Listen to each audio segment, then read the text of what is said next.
All right, so today it's kind of going to be a return to form with showcasing a few pedals and setups that can be done with the Plethora X5.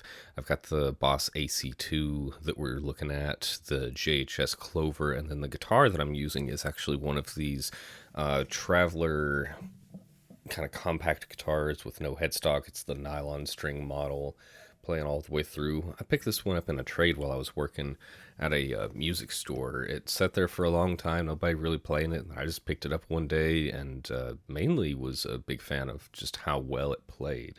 The sound on it obviously has to be electric, but the sound is okay on it, but I'm using some stuff to kind of help adjust that. For one, that's a reason why I have the JHS Clover here, is because the Traveler guitar has no volume and certainly no EQ adjustments on it, so this is just kind of helping me out.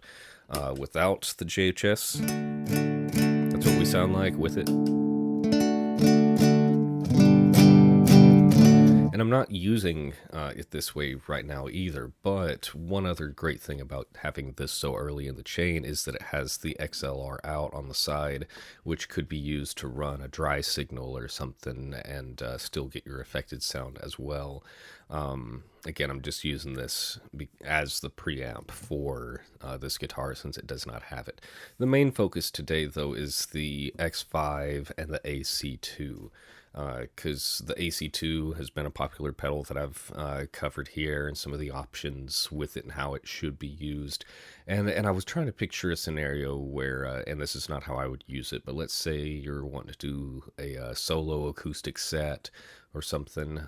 This might be a good pairing for it because you have so many options within the Plethora, and then the AC-2 can sit wherever you want in the effects loop there. So right now what I've got going is the Traveler to the JHS to the input of the X5, and then the effects send is going to the AC-2, returning there just on a single cable, and then we're going to the interface in stereo through the two outputs. So that's a good use with it. This does have two outputs, but they have two different functions.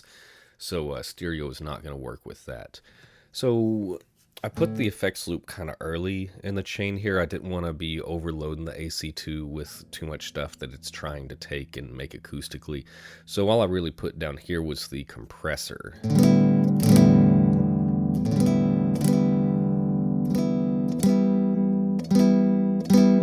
Like there's a little bit of a difference. Let's adjust it some though. Compressor. Let's raise the level.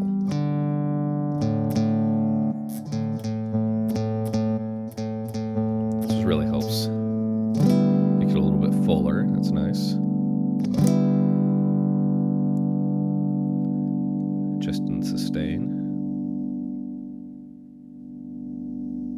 And you see how much of a difference that makes. Let's put about 60 there. And yeah, so that's the beginning.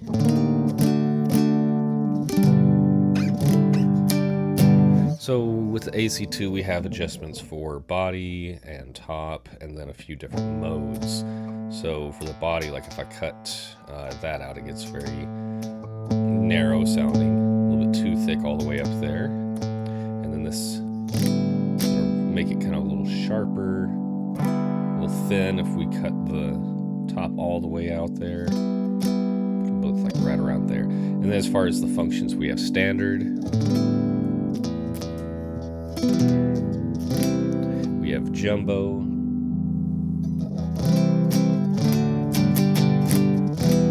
We have enhanced, just kind of got some effect to it.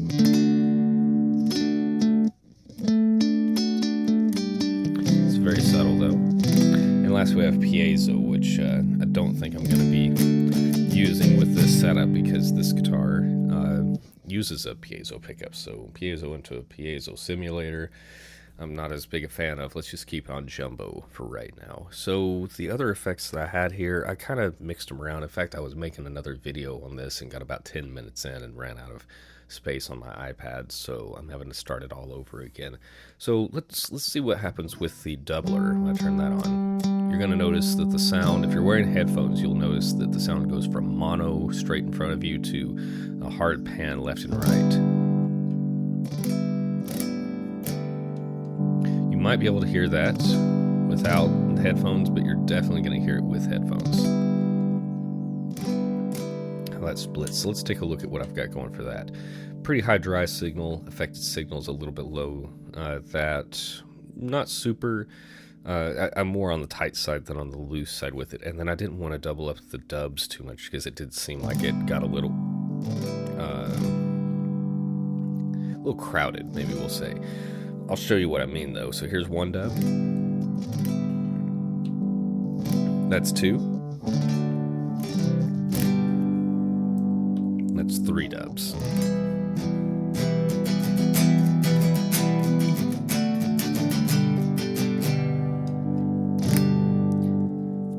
So I'm just gonna stick with one. I think one is enough there. Alright, and then I added this octaver right here. So this is kind of the idea, is to try to get us some kind of like a 12-string effect.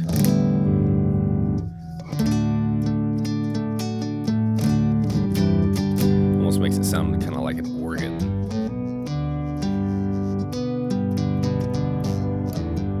Could be good for filling out lead parts or something. So I've got 100% dry signal, 25 on the sub, 70 on the up right there. And the poly default, I think that's kind of like a polyphonic, meaning that it can take a chord and listen to each of those notes and decipher them. Classic, I think, is probably going to be monophonic.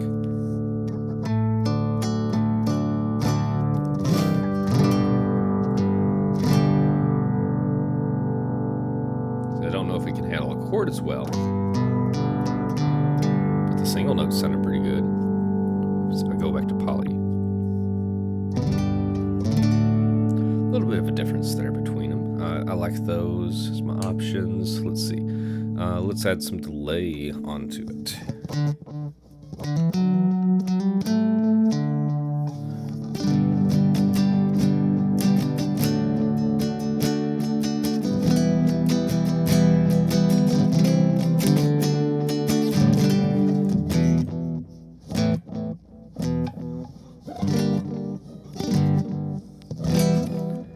Cool, so that's a nice little effect there. If I mash it, I'm probably not gonna need that. Maybe that could be something to kind of end out a song. And then lastly, I put reverb on here. What kind of reverb do I have? Just a basic room. That's all I need.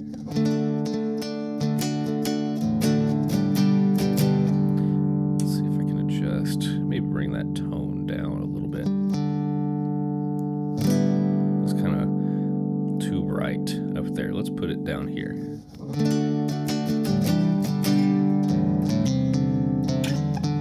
Maybe up a little more.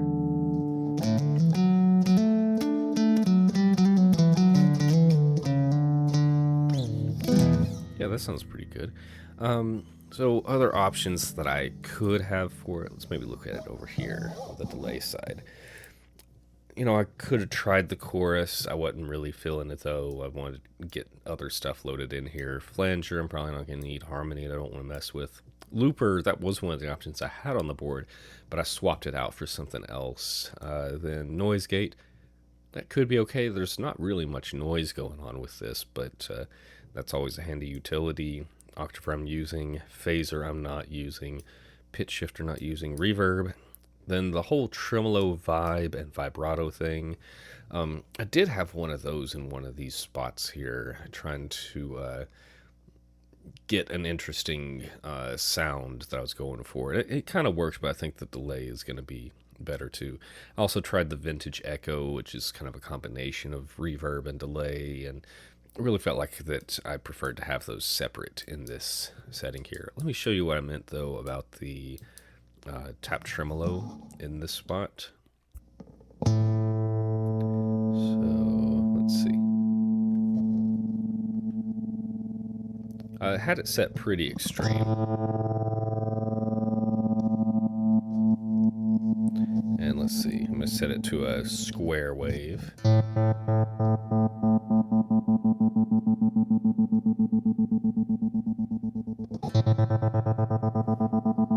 Let's pull the volume down a little. The depth is going all the way up. If you have it a little lower, it's still there. Not too disruptive if you have the depth all the way up, though. Gets very choppy.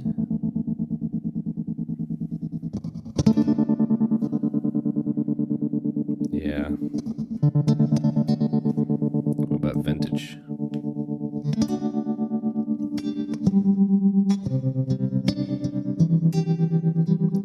For this application, I think I'm feeling the vintage a bit more. If I bring the depth down a little bit more,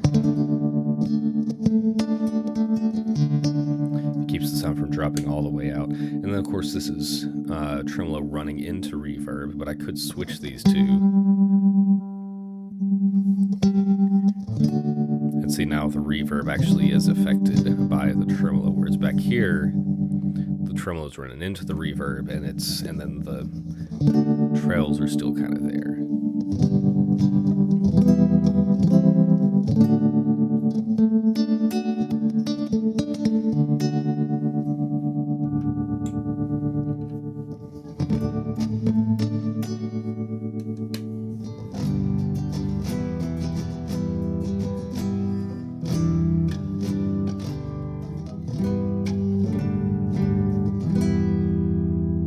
Yeah.